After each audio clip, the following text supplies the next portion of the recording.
When you get invited to sit at the table, you shouldn't have to pay for the chair. And if you're paying for access to look at the menu while everyone around you is already eating, you're not a guest at the table. You're the main course. Welcome to two-punch combo motivation, where the talk is real, the nonsense is non-existent, and the discipline to succeed totally depends on you. All right, so today we're talking about gurus, the guru economy.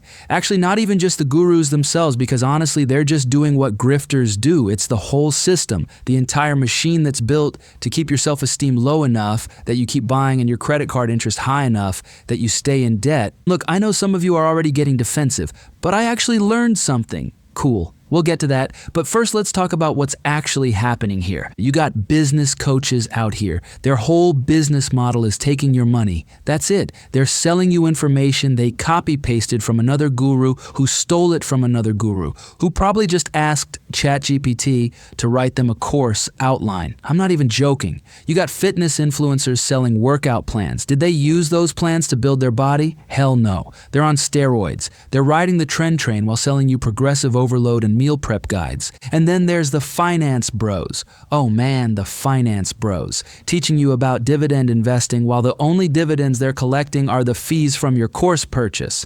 And don't even get me started on lifestyle coaches. Actually, you know what? I am gonna get started because these people are wild. They will literally teach you how to arch your back for Instagram photos and call it personal branding, how to sit on a folding chair like a Sigma male. I wish I was making this up. None of it is insider information. You can Google every single thing they teach you. It's free. It's on YouTube. It's in Reddit threads. It's everywhere. So what are you actually paying for? Because it's not the information. You're paying for a feeling. The feeling that you're finally taking your life seriously, that you're doing something. And here's the thing, and this is important. You're not actually taking charge of anything. You're handing control to someone who needs you to fail. Think about that for a second. They need you to fail. Because if you actually succeed, if you actually get results, you stop paying that monthly fee. You don't need them anymore. The business model only works if you stay stuck. So what do? They keep you hoping just enough to renew the subscription, and they keep you hating yourself just enough to think you can't do it without them. Nobody forced you to buy that course. Let's be real about that. Nobody put a gun to your head. You did it because paying someone felt easier than being accountable to yourself. You were scared of missing out. Not on the information. You weren't missing out on anything real. You were scared of missing out on the feeling that you were one of the people who takes action. And your brain is wired to fall for this. Stanford did research on persuasion tactics and found that people are 4 times more likely to pull out their credit card when they think something is scarce. 4 times. That's not a small difference. You know that countdown timer on the sales page? Only 3 spots left. Price goes up at midnight. Early bird pricing ends in 2 hours. Manufactured panic. That's all it is. The content doesn't change. The deadline does. That timer resets tomorrow for the next group of people who think they're special, who think they're getting in on something exclusive. You didn't feel ready to change your life. You felt rushed into buying something. There's a huge difference there. So how do they actually do this? Because they use the same playbook every single time. Show you testimonials. 3 people who made it, maybe 5 if they're feeling generous. What they don't show you, the thousands of people who paid the same amount, bought the same course, did the same work, and got absolutely nothing. Researchers have studied how people evaluate these programs, and it's wild. People judge the program based on the best results, not the average results, not even the median results. The best, that's survivorship bias. So the guru puts the one success story on blast, posts their wins everywhere. Meanwhile, 99 other people are in the Facebook group wondering why it's not working for them, wondering what they're doing wrong. You're not buying a proven system. You're buying a lottery ticket, an expensive one. Then, and this is where it gets psychological, this is where it gets really nasty, they position themselves as the authority, the expert, the one who figured it all out. And your brain does something really dumb when it encounters authority. Yale ran these experiments way back, I think it was the 60s. The point is they proved that people will do things they know are morally wrong if someone in a position of authority tells them to do it. The whole just following orders, thing.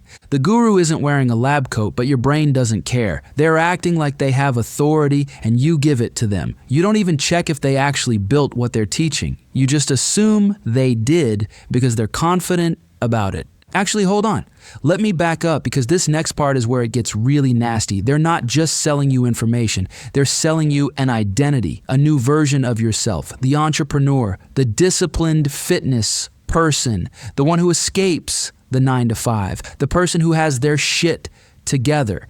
There was research on this in 2018.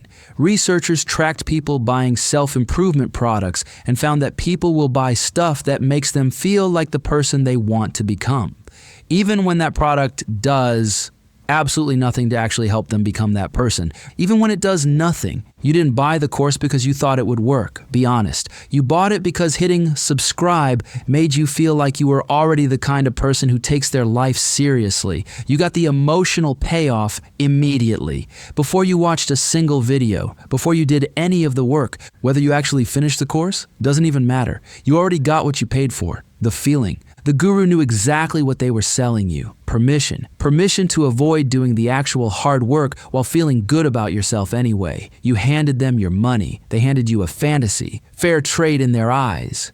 But you're not happy because deep down you know you got played. So how do you avoid this? How do you protect yourself from falling for it again? Because you will see another guru, another program, another limited time offer. How do you not fall for it? Look at their lifestyle. And I mean really look at it. People who do real work don't need to flex constantly. They don't need to post their car every day. If all you see from them is rented Lamborghinis and luxury watches and mansion tours, that should tell you something.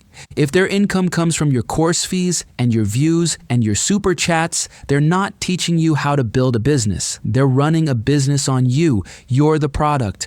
Real entrepreneurs make money from selling their actual product or service. Gurus make money from convincing you they know how to make money. One sells results. The other sells the idea of results. See the difference? Look at what they promise. If they're vague about the work and specific about the results, they're lying.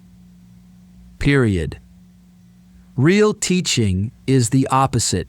It's specific about what you'll do. Honest about how long it takes. Detailed about the process.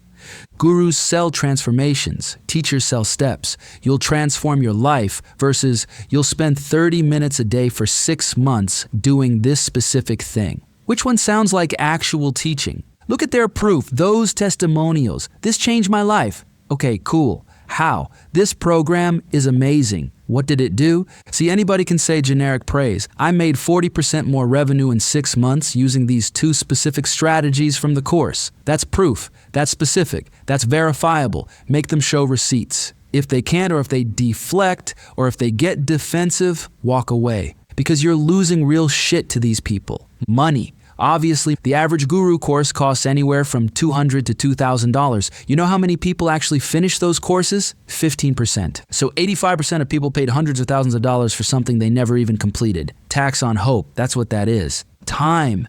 You lose time, months of your life watching modules and taking notes, building the perfect Notion setup, color coding your calendar, making vision boards. Meanwhile, someone who didn't buy the course, who just got to work with what they already knew, they're 6 months ahead of you. They're seeing results. You're still preparing to prepare. Still organizing your notes, still telling yourself you'll start the real work once you finish the course. And the worst thing, worse than the money, worse than the time, you lose agency. This is the big one. Every time you buy someone else's blueprint, you reinforce this belief that you can't figure shit out on your own. You outsource your decision-making to someone who doesn't know you, doesn't know your situation, your strengths, your limitations, your actual life. They gave you a one-size-fits-all template for a problem that's specific to you. And you took it because it felt safer than trusting yourself. They sold you dependency and called it education, and dependency keeps you coming back, swiping that card again and again, like you're at a slot machine pulling the lever, hoping this time will be different. The guru didn't trick you though, let's be clear about that. They set the trap, the scarcity, the testimonials, the authority play, but you walked into it. Nobody forced you, and yeah, your brain is wired to fall for it. That's not your fault. But staying in it once you know how it works, that part's on you. Their table was never special, the food wasn't better, the chairs weren't more comfortable, they just convinced you that eating at your own table made you a loser, that building your own thing meant you couldn't succeed, that if you weren't sitting at their table, you were nowhere. That's a lie. And you're probably sitting there thinking, okay, so what makes you any different? Why should I listen to this when you just spent 15 minutes destroying everyone else who does this? Fair question. I'm not better than them. I don't pretend to be. I'm not up here on some moral high ground, but I'm also not selling you shit. No courses, no coaching calls, no masterminds, no VIP circles, no nothing. This podcast is free. It stays free. You listen or you don't. That's the entire relationship. No strings attached, no upsells, but wait, there's more. I want you to win. That's it. We do this because it's fun, because calling out bullshit is entertaining. If you get something useful out of it, if something clicks for you, that's a bonus. But we're not here to create followers. We're not trying to build a community of people who need us. We want you to take what makes sense, ignore what doesn't, and go build your own thing. But I'll make you a deal. Right now. If we ever start charging you for our proven system, if we ever launch a course or a coaching program, if we ever try to sell you the blueprint to success, call us out. Publicly, loudly, screenshot this, bookmark it, because at that point we became exactly what we spent this whole episode telling you to avoid, and you should roast us for it. Stop waiting for permission. You don't need someone else's blueprint. You don't need their system. You need to start building your own table. And when you do, save us a seat.